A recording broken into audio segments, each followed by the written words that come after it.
Jacob, would you describe yourself as a man of principle? Others will describe me as they see fit. You've taken a principled stance, haven't you, against the EU? You've been principled against Theresa May's deal. You said it would turn the UK into a slave state, the greatest vassalage since King John. You've said all that. That's all correct. I think the deal is terrible. You told me in December that nothing was going to be worse than that deal. Well, remaining in the European Union is worse. Well, you didn't say that at the time. Well, you evoked slavery. You used language that said there would be no way back. That's absolutely true.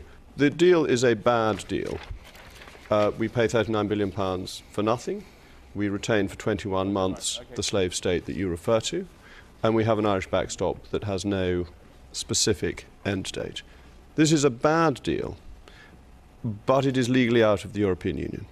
When we spoke in December, it looked as if the alternative was Mrs May's deal or leaving without a deal, and I've never been frightened of that. And I thought we could leave tomorrow at 11 o'clock, as British voters expected, without a deal. Okay. That is now clearly off the table. The Prime Minister has removed it and Parliament has voted against it. I'm just going to repeat this because it matters, Jacob. You evoked slavery. Yeah, we now, will be. Of course, people are allowed to change their mind, and we want our parliamentarians to be able to compromise.